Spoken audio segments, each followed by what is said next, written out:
Bonjour à toutes et à tous et bienvenue sur Grand Lille TV pour une nouvelle édition de l'actualité économique en partenariat avec la Chambre de commerce et d'industrie du Grand Lille. Et aujourd'hui, Louis-Philippe Blervac est avec nous. Bonjour. Bonjour. Vous êtes membre élu de la CCI du Grand Lille et membre des commissions développement durable, entre autres. On va donc en parler aujourd'hui pendant ces 6 prochaines minutes. Déjà, est-ce que vous pourriez nous dire si le développement durable aujourd'hui dans la métropole lilloise, c'est compatible avec le développement économique?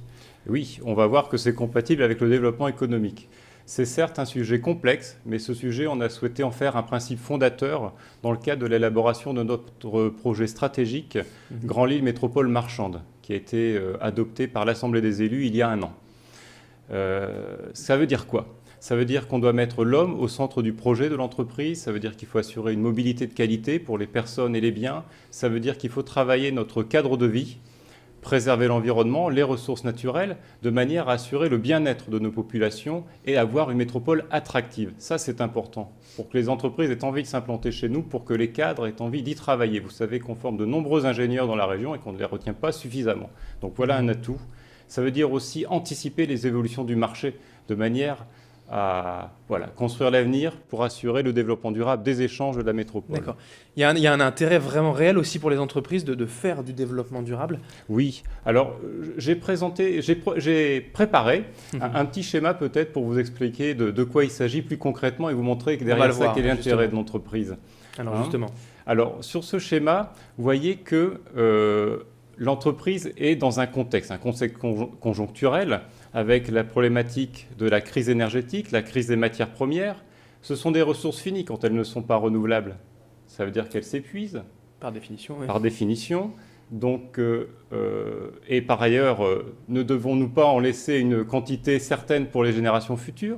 De toutes les manières, elles s'épuisent progressivement. Donc les coûts augmentent, on peut avoir des difficultés d'approvisionnement et nos entreprises en même temps doivent maîtriser leurs coûts de plus en plus.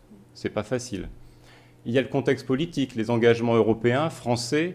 Il y a eu le Grenelle de l'environnement. Tout récemment, la conférence environnementale avec la notion de transition écologique. Il y a les politiques locales telles que les plans climat-énergie territoriaux.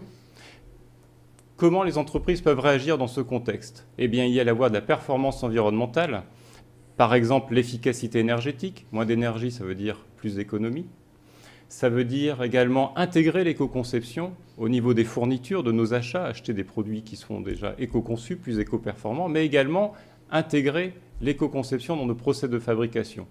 L'autre voie pour réagir, c'est de saisir les opportunités de développement. Ça veut dire que nos clients, que nous soyons en B2B ou en B2C, vont avoir des attentes sur des produits qui seront plus économes en énergie, plus économes en eau, etc.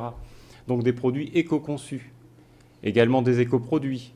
De nouveaux services se développent, une nouvelle économie se met en place, il faut saisir ces opportunités. Alors malgré tout, aujourd'hui, on l'a compris, il y a un intérêt, en théorie, sur le papier pour toutes ces entreprises, mais en pratique, avec la crise, un avenir un peu incertain, est-ce que c'est pas dur de convaincre quand même les entreprises? C'est dur de convaincre, effectivement, mais j'aimerais donner quelques chiffres quand même et quelques illustrations.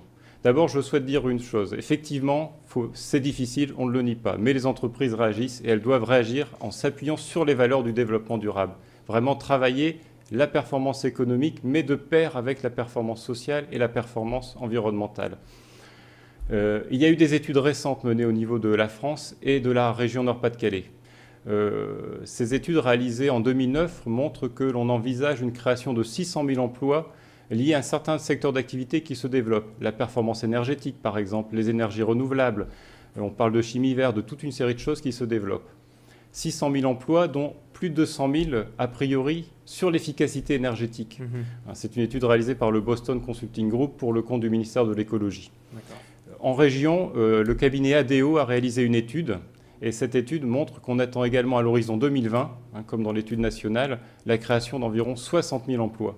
Je me trompe, 30 000, pardon. Allez, dans mon enthousiasme, je double les chiffres. Pratiquement 30 000 emplois sur des filières précises telles que la performance énergétique, le recyclage, les énergies renouvelables. L'intérêt, il est réel pour les entreprises, pour les particuliers également, puisqu'il y a des emplois donc, à créer. Donc, qu'est-ce que vous faites à la CCI, finalement, pour aider toutes ces entreprises à se lever vers le développement durable? Concrètement, qu'est-ce qu'il y a comme aide? Tout à fait. Alors, concrètement, on travaille suivant deux axes. Le premier axe, c'est l'information, la sensibilisation.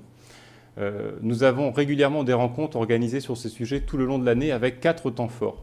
Le premier temps fort, ce sont les rencontres SI. Solutions Énergie Entreprise. pour économiser l'énergie. Deuxième temps fort, les rencontres DE2, déchets, économie, écologie, pour mieux gérer les déchets, travailler le recyclage. Troisième temps, Aquapris Event, pour mieux gérer l'eau. Et enfin, l'événement majeur de l'année, JAD, les journées annuelles du développement durable et de l'environnement. Deuxième axe, l'accompagnement. Accompagnement sur des projets concrets que proposent nos conseillers. Par exemple, sur la création des produits et services, sur l'optimisation des modèles, des process, des modèles d'organisation, et également sur l'accompagnement de création de produits. Et alors pour tout cela, en fait, la CCI, il y a des actions, il y a des aides, mais au quotidien, une entreprise, qu'est-ce qu'elle peut faire elle-même déjà comme petite action de développement durable? Alors je vais commencer par une action qui n'est peut-être pas une petite action, c'est l'éco-conception. L'éco-conception peut s'appliquer aussi bien aux produits qu'aux services. Ça veut dire analyser le cycle de vie de notre produit ou de service de manière à en réduire les impacts sur l'environnement. Et donc là, la CCI accompagne l'entreprise sur, sur l'analyse de chaque étape du cycle de vie. L'extraction de la matière, la fabrication ou le service que l'on rend, mais également l'utilisation et la fin de vie du produit. Donc toutes ces actions, on pourra les retrouver donc bien sûr depuis la CCI, la Chambre de commerce et d'industrie. Merci Louis-Philippe Blervac d'avoir été avec nous. Vous êtes membre élu de la CCI du Grand Lille donc, et membre des commissions développement durable, entreprise et développement. Merci. Merci. Et merci à vous de nous avoir suivis pour cette actualité économique en partenariat avec la CCI et Grand Lille. Dans un instant, l'info continue sur Grand Lille TV.